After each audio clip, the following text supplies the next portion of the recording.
बहुत पुराने जमाने की बात है। बनी इसराइल की एक कौम में एक आदमी पैदा हुआ जिसका नाम था कारून। कारून शुरू में आम इंसान था, लेकिन अल्लाह ने उसे इतनी दौलत दी कि लोग उसकी अमीरी की मिसाल देने लगे। उसके खजाने इतने ज्यादा थे कि उनके ताले की चाबियां ही कई ताकतवर आदमी मिलकर उठाते थे। सोना, चांदी, जवाहरात, महल, नौकर चाकर, हर तरफ शान ही शान थी। लोग उसे देखकर कहते थे, काश हमारे पास भी कारून जैसी दौलत होती। लेकिन दौलत के साथ साथ कारून के दिल में घमंड पैदा हो गया। वह भूल गया कि ये सब अल्लाह की नेमत है।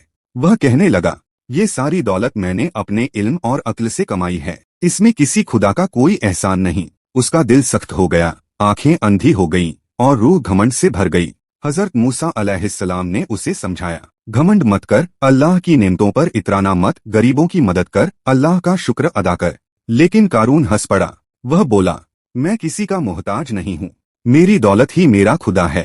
फिर एक दिन कारून पूरी शानो शौकत के साथ अपने महल से बाहर निकला। सोने के कपड़े, कीमती जेवर, शानदार सवारी, लोगों की भीड़, हर तरफ उसकी ही चर्चा थी। लोग उसे देखकर दंग रह गए। लेकिन आसमान कुछ और ही फैसला कर चुका था। अचानक जमीन कांपने लगी, धरती हिलने लगी, लोग घबरा गए और फिर जमीन फट गई।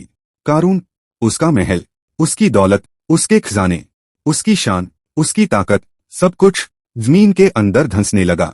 लोग देखते रह गए, कोई बचा नहीं सका, कोई मदद नहीं कर सका और कारून अपनी सारी दौलत के साथ जमीन में दफन हो गया। जिस दौलत पर उसे घमंड था वही उसकी कब्र बन गई। उस दिन लोगों ने कहा, काश हम कारून जैसी दौलत चाहते ही न।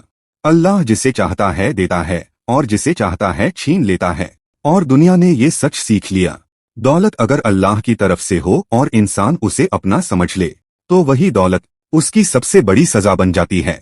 क्योंकि घमंड इंसान को ऊपर नहीं उठाता, घमंड इंसान को जमीन के अंदर गिरा देता है। और कारून की कहानी क़यामत तक लोगों को ये